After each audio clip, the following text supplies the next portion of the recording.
आज मंगलवार है, आज हनुमान जी का दिन है, तो क्यों ना सर्वप्रथम हम सभी अपने हनुमान जी को मनाएं और हनुमान जी को मनाते मनाते आगे की ओर प्रस्थान करें। तो सभी भक्त हनुमान जी से कहिएगा मीठी मीठी तालियों की सेवा के साथ, वीर हनुमाना अति बलवाना, राम नाम रसियो रे प्रभु मन बसियो रे, राम नाम रसियो रे प्रभु मन बसियो रे।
राम जी का प्यारा सिया का दुलारा, मेरे राघव जी का प्यारा सिया का दुलारा, राघव जी का प्यारा सिया का दुलारा।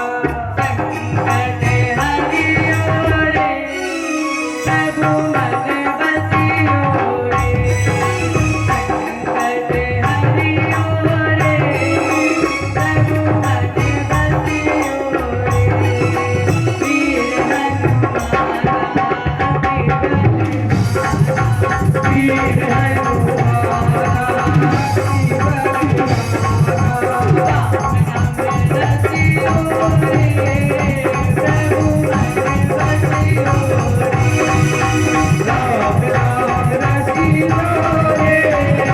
प्रभु मन बसियो रे, प्रभु मन बसियो रे, प्रभु मन बसियो रे, प्रभु मन बसियो रे, प्रभु मन बसियो रे।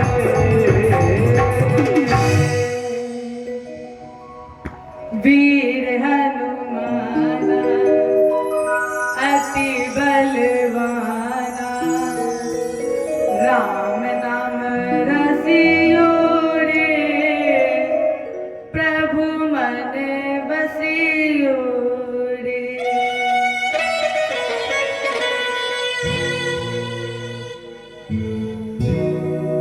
स्वयंभू मनु और शत्रुपा की जो कन्याएं थी, देहूति, आकृति और प्रसूति, राजन इनकी चर्चाएं कल आपने श्रवण की सुनी। इनके दो पुत्र भी थे, प्रियव्रतोत्तान पादौ शतरूपापते सुतौ, वासुदेवस्य कलया रक्षायां जगतः स्थितौ। दो प्रियव्रत थे, दो पुत्र थे, प्रियव्रत और उत्तानपाद। जाए उत्तानपादस्य सुनीति सुरुचिस्तयो। उत्तानपाद के दो पत्नियां थी, सुरुचि और सुनीति। सुरुचि प्रेयसी यदुर्ने पुरायत सुतो ध्रुवा। सुरुचि छोटी थी, इसलिए सुनीति का प्रेम सुरुचि के प्रति अत्यधिक था। उत्तानपाद ने ना चाहते हुए भी दूसरा विवाह किया। क्यों? क्योंकि पुत्र की कामना थी, और जब उत्तानपाद को पुत्र हुआ, जो कामना थी और जो पुत्र हुआ वो भी सर्वप्रथम पहली पत्नी से हुआ। सुनीति के माध्यम से पुत्र हुआ, जिसका नाम पड़ा यत सुतो ध्रुवा। उसका नाम पड़ा था ध्रुव। कुछ समय के बाद सुरुचि से भी पुत्र पैदा हुआ, जिसका नाम पड़ा उत्तम। धीरे धीरे करके ये बड़े होते रहे। ध्रुव ने कहा, भैया उत्तम, तुम्हारी जो माँ है वो मेरी मौसी है, और जो मेरी माँ है वो तुम्हारी मौसी है। तो भैया उत्तम, आज हम ये चाहते हैं कि तुम मेरी माँ से मिल लो। और जैसे ही ध्रुव उत्तम को लेकर माँ के पास पहुंचे, आवाज लगाई, माँ। सुनीति ने देखा कि मेरी छोटी बहन का पुत्र आया है, गोद में लिया, लाड़ लड़ाने लगी, प्यार करने लगी। कुछ समय के बाद उत्तम ने भी कहा, भैया ध्रुव, एक बार तुमने कहा था कि तुम्हारी जो वो माँ है वो मेरी मौसी है, और जो मेरी माँ है वो तुम्हारी मौसी है। तो भैया ध्रुव, तुमने अपनी माँ से हमें मिला दिया, तो आज हमारे मन में ये विचार आ रहा है, क्यों ना आज हम आपको अपनी माँ से मिलाएं। और जब ध्रुव चले हैं उस समय ध्रुव की उम्र 5 वर्ष की थी। 5 वर्ष का जब ध्रुव भयऊ और खेलत खेलत पितु ढिंग गयऊ। 5 वर्ष की उम्र में ध्रुव अपने पिता से मिलने चले और जैसे ही उत्तानपाद ने देखा, उत्तानपाद ने देखकर दौड़ करके ध्रुव को अपनी गोद में उठा लिया। उत्तम दूर से देख रहे थे, वहीं पर देखकर रोने लगे, वहीं पर बैठ गए। उत्तम के रोने की आवाज मैया सुरुचि के कान में पड़ी तो सुरुचि दौड़ करके आई। सुरुचि ने देखा कि मेरी सौत का पुत्र मेरे पति की गोद में है और अगर ये इसी तरह आता रहा, इसी तरह मेरे पति की गोद में बैठता रहा तो कहीं उत्तानपाद का झुकाव ध्रुव के प्रति ना हो जाए। जिस कामना की वजह से मैंने ये ना चाहते हुए भी विवाह किया, कहीं वो कामना अधूरी ना रह जाए। राजेंद्र, एक बात हमेशा याद रखना, जब एक कम उम्र की युवा लड़की, जब एक कम उम्र की युवा लड़की अपने से अत्यधिक पुरुष से विवाह करती है तो उसका एकमात्र लक्ष्य होता है कि जितनी भी संपत्ति हो वो मेरे पुत्र को मिल जाए। अब सुरुचि ने देखा कि अगर ऐसे ही आता रहा तो कहीं ये राजपद ध्रुव को ना दे दिया जाए। इसलिए ध्रुव की बाह पकड़ी और कहा, अरे ध्रुव, तेरे भाग्य में पिता की गोद में बैठने का अधिकार नहीं है। बैठने को न पे गोद जो लिखा होते तो कर्म, तो सुनीति के गर्भ से काहे कुले तो जन्म। अरे ध्रुव, अगर तेरे भाग्य में पिता की गोद में बैठना लिखा होता तो तू उस अभागिन सुनीति की कोख से जन्म ना लेता। और ध्रुव, अगर तुम्हें राज की आकांक्षा है, अगर तुम्हें पिता की गोद चाहिए है तो फिर ध्रुव क्या करो तुम, गर्भे तुम साधवदातम और यदि इच्छसि न पाशनम। ध्रुव, अगर तुम्हें राज की आकांक्षा है, पिता की गोद चाहिए तो ध्रुव त्याग दो ये शरीर और इस शरीर को त्याग कर मेरी कोख से जन्म ले लो। और जब तुम मेरी कोख से जन्म लोगे तो तुम्हें राज की आकांक्षा भी पूर्ण हो जाएगी और तुम्हें पिता की गोद भी मिल जाएगी, तुम्हें पिता का प्यार मिल जाएगा। इतना कहा और ध्रुव की पकड़ी बाह धक्के मारकर महल से बाहर निकाल दिया। अब ध्रुव अपमानित होकर चल पड़े हैं। कैसे चले हैं ध्रुव? जैसे एक काला नाग किसी से चोट खाकर जा रहा है, आज ध्रुव उसी तरह चल पड़े हैं। मातु सपत्न्या साधुरुक्त विद्या रूषाम दंड हतो यथाहि हित्वा मिशन्तं पितरं सन्निवाचम् अजगाम मातो प्ररुदन् सकाशम्। मातु सपत्न्या, अब अपनी मां से ध्रुव जब मिलने के लिए चले तो उसी काले नाग की चोट खाकर चले। जैसे कभी कदार ध्रुव बाएं गिर रहा है, कभी ध्रुव दाएं गिर रहा है। आज ध्रुव का सारा शरीर धूल दूषित हो गया और जैसे ही पहुंचे आवाज लगाई, मां। सुनीति मैया बाहर आई और ध्रुव को गोद में उठाना चाहा, लेकिन ध्रुव 3 कदम पीछे हो गए। क्यों?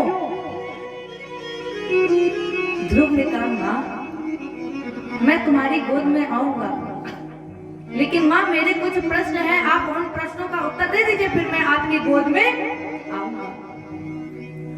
सुनीति ने कहा, बेटा पूछो कौन से प्रश्न हैं? ध्रुव ने कहा, मां क्या मेरे पिता उत्तानपाद नहीं है?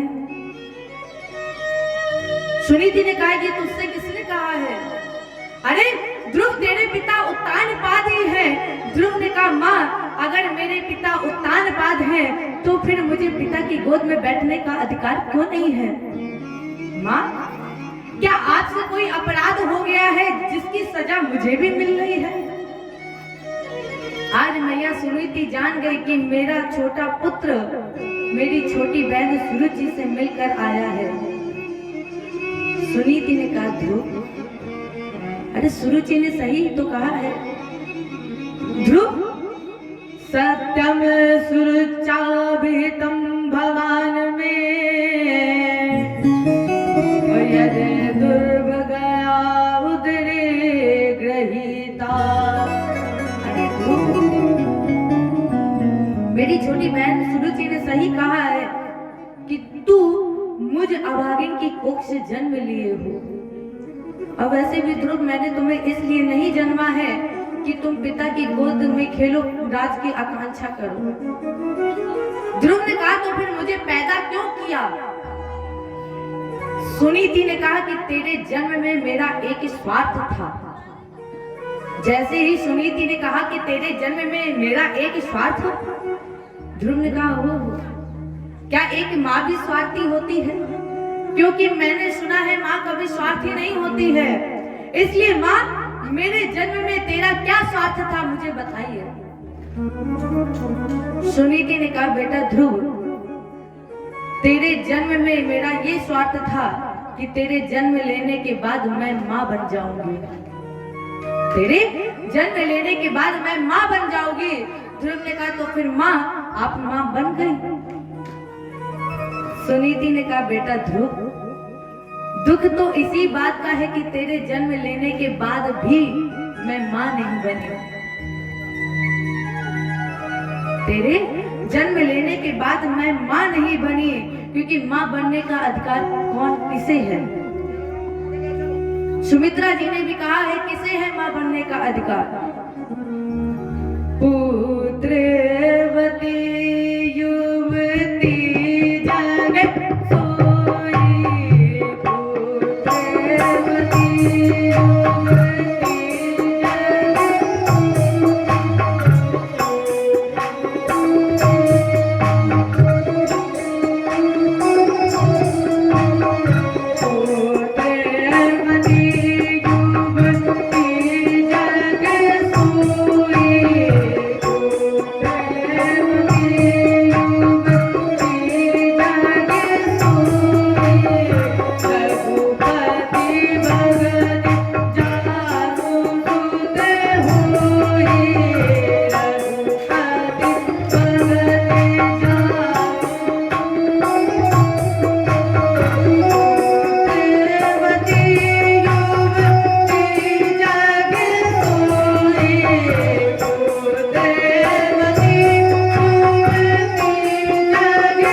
जगत रघुपति भगत जासु सुत होई।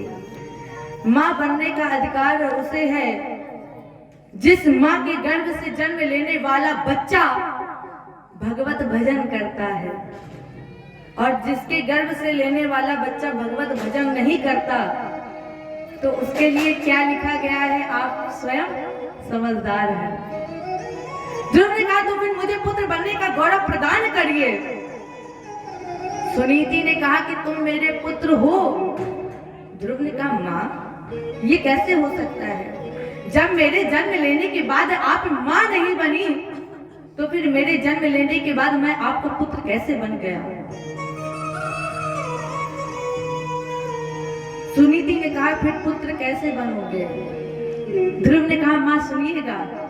सुन जननी सोई सुत बड़े भागे, सुन जननी सोई,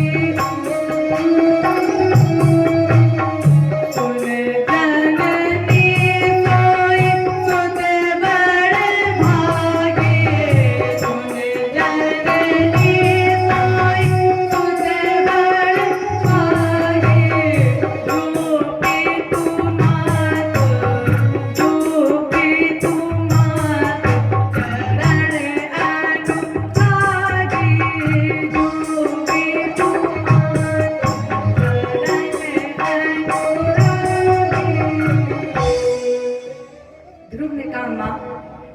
जननी सोई शुद्ध बड़भागी, जो पितु मातु चरण अनुरागी। इस संसार में वो पुत्र बड़भागी है जिसे माता पिता की सेवा करने का गौरव प्राप्त हो। जो अपने माता पिता की आज्ञा का पालन करता है वो पुत्र बड़भागी है। इसलिए माँ मुझे आशीर्वाद दीजिए। माँ मैं भगवान की गोद में खेलना चाहता हूँ, इसलिए आपका आशीर्वाद चाहिए। ध्रुव ने आशीर्वाद लिया और आशीर्वाद लेकर ध्रुव भगवत भजन भगवत दर्शन करने के लिए चल पड़े हैं। आपने सुना होगा तीर्थों का केंद्र ब्रह्मा जी की तपोस्थली, ब्रह्मा जी के द्वारा रचित मानव ब्रह्म विठू। आज ध्रुव यहीं से चल पड़े और जब चलते चलते ध्रुव वनता के जंगल में पहुंचे। भीषण जंगल था। नारद जी देख रहे थे। नारद जी ने सोचा कि 5 वर्ष का बालक इस भीषण जंगल में घूम रहा है, तो दौड़ करके आए और बोले, बेटा कहाँ जा रहे हो? नागुनात वमानम ते असम्मानम वापि पुत्रक अलक्ष्यामा कुमारस्य सत्तस्य तीर्णादिषु। बेटा अभी तुम्हारी उम्र 5 वर्ष की है, खेलने खाने की उम्र है, कूदने की उम्र है, और तुम इस भीषण जंगल में घूम रहे हो। अरे तुम्हें पता है कोई भी जानवर तुम्हें खा सकता है, इसलिए लौट जाओ। अच्छा बेटा ये बताओ कि तुम मिलने किससे जा रहे हो, कहाँ जा रहे हो? ध्रुव इतना निष्कपट था कि ये जानता ही नहीं था और एकदम से नारद जी से बोल पड़े ध्रुव कि बाबा मैं भगवान से मिलने जा रहा हूँ। नारद जी हंस पड़े और नारद जी ने कहा, बेटा ध्रुव भगवान से मिलना कोई खेल है जिसके लिए लिखा गया है, कोटि जन्म मुनि यतन कराही, अंत राम कहीं आवत नाही। जो अंत में राम कह देता है वो इस धरा धाम पर लौट कर नहीं आता। और ध्रुव आज तुम उसी से मिलने जा रहे हो। अरे उससे मिलना कोई खेल है? जाओ लौट जाओ, उसी की बेड़ियां तुम्हें खा जाएंगे। ध्रुव ने कहा, बाबा मैंने आप जैसे संतों से ही सुना है, पढ़ा है क्या? उसे मारने वाला मैंने जग में नहीं निहारा, जगत में जिसका जगत पिता रखवारा। मैं कहता टंके की चोट पर सुनऊ कान लगाए लाला, हरि है 1000 हाथ वाला, हरि है 1000 हाथ वाला। बाबा जब वो 1000 हाथ वाला है तो फिर क्या? जाकोरा के साइया मार सके ना को। गुरु जी सीधे सीधे एक बात है। नारद जी ने कहा बोलो। ध्रुव ने कहा, मन में है संकल्प यह जिसका कोई विकल्प नहीं, केवल एक संकल्प। कौन सा संकल्प? और मैं ढूंढू रघुवीर, जो नहीं दर्शन होएंगे तो तजते शरीर। अगर मुझे गोविंद का दर्शन नहीं होगा तो मैं ये अपना शरीर यहीं पर त्याग दूंगा। इसलिए जे ही उपाय से परम पद मोह सहज मिल जाए, हे विरंच नंदन हमें दीजो सोई उपाय। हे नारद, हे बाबा, वो विधि, वो पीड़ा, वो रास्ता मुझे प्रदर्शित करिए जिससे मुझे मेरे गोविंद मिल जाए। नारद जी ने कहा, बेटा तो फिर ऐसा करो, यमुना जी में स्नान करो और स्नान करने के बाद मधुबन में साधना करना। एक मंत्र हम तुम्हें आपको दे रहे हैं, उस मंत्र का उच्चारण करिएगा। कौन सा मंत्र? ओम नमो भगवते वासुदेवाय। ध्रुव जब वो मिलेगा तो कैसा होगा सुनिएगा।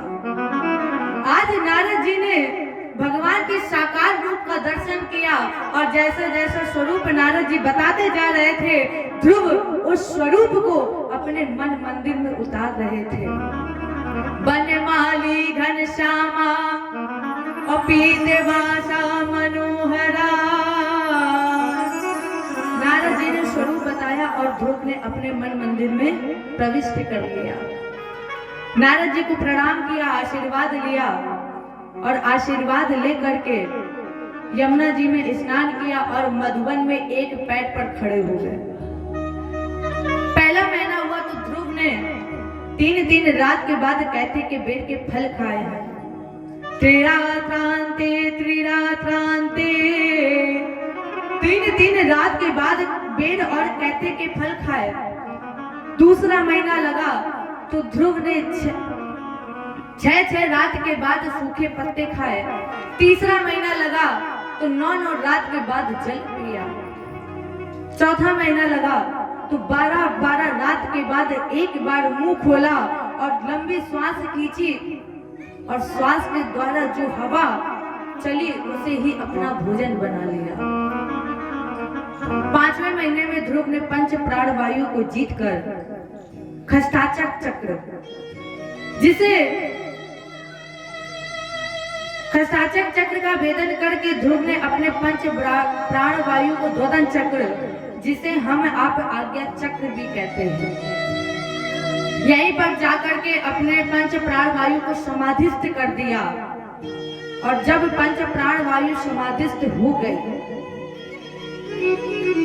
राजेंद्र, जब किसी व्यक्ति की पंच प्राण वायु समाधिस्थ हो जाती है, इस द्वदन चक्र में स्थापित हो जाती है, तो वो संसार के लिए मृत हो जाता है। अब संसार के लिए ध्रुव मर चुके हैं, श्वास बंद है, लेकिन पंच प्राण वायु चढ़ी हुई है, तो वो सब कुछ देख भी रहे हैं और सुन भी रहे हैं। ध्रुव जगत व्यवहार को देख रहे हैं, लेकिन पंच प्राण वायु समाधिस्थ है।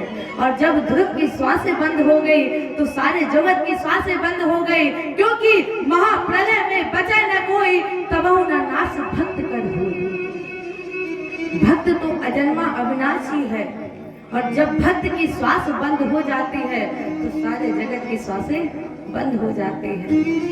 जब ध्रुव की श्वास बंद हुई तो सारे देवता चिल्लाने लगे, प्रभु त्राहि मां, मेरी रक्षा करिए, सारे जगत की श्वासें बंद हो गई है, दम घुट रहा है। और जैसे ही भगवान को पता चला, भगवान गरुड़ की पीठ पर बैठे, इधर ध्रुव तपस्या कर रहे थे और कह रहे थे, प्रभु दर्द दिल की दवा दीजिए। आज हम सभी भी अपने बिहारी जी से कहते हैं कि इस जीवन में जितने भी दुख हैं, वो आज सारे दुख समाप्त कर दीजिए और सारे दुखों को दूर कर दीजिए और आपकी भक्ति में लीन कर लीजिए। तो सभी भक्त मीठी मीठी तालियों की सेवा के साथ कहिएगा, जो भक्त चाहते हैं कि इस जीवन से सारे दुख समाप्त हो जाए, परमात्मा मिल जाए।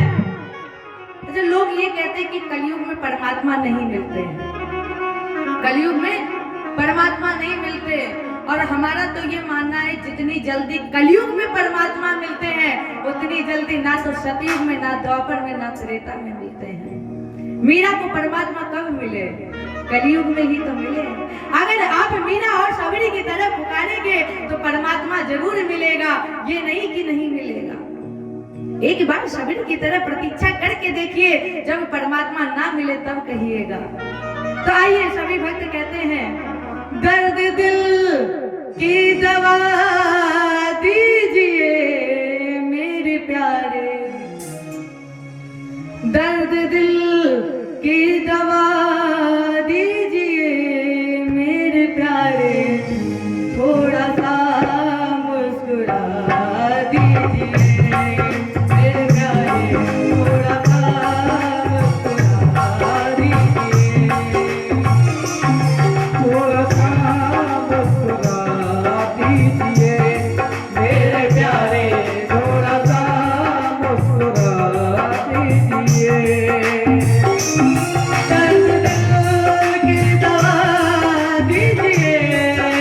मेरे प्यारे, दर्द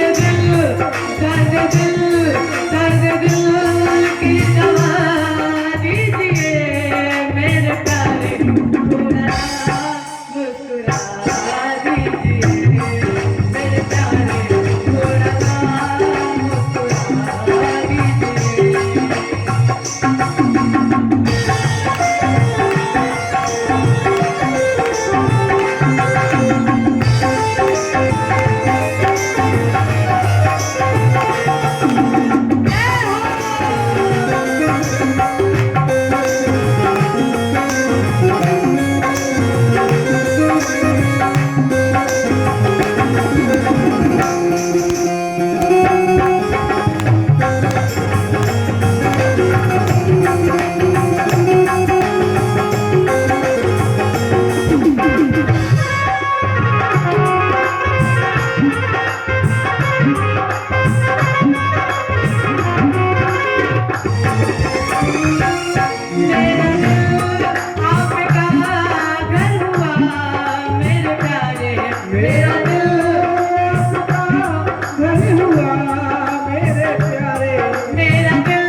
मंदिर में रहते हो भगवान, कभी बाहर आया जाया करो, मैं रोज तेरे दर आती हूँ, कभी तुम भी मेरे घर आया करो, थोड़ा सा मुस्कुरा दीजिए मेरे प्यारे, थोड़ा सा मुस्कुरा दीजिए मेरे प्यारे, कम से कम मुस्कुरा दीजिए मेरे प्यारे, कम से कम मुस्कुरा दीजिए मेरे प्यारे, दर्द दिल की दवा दीजिए मेरे प्यारे, दर्द दिल की दवा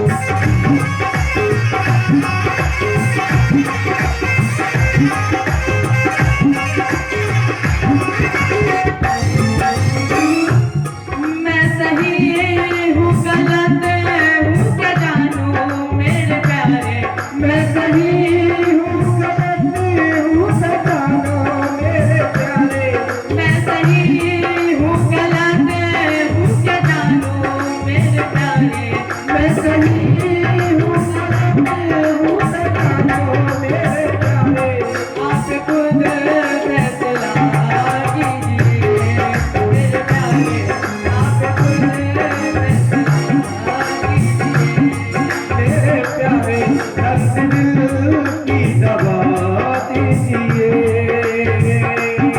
थोड़ा सा मुस्कुरा दीजिए मेरे प्यारे, थोड़ा सा मुस्कुरा दीजिए मेरे प्यारे। आपसे थोड़ा सा मुस्कुराने को क्यों कह रहे सुनिएगा, तेरी एक मुस्कुराहट ने मेरे होश उड़ा दिए, तेरी एक मुस्कुराहट ने मेरे होश उड़ा दिए, और प्यारे हम जब होश में आने वाले थे तो फिर मुस्कुरा दिए, थोड़ा सा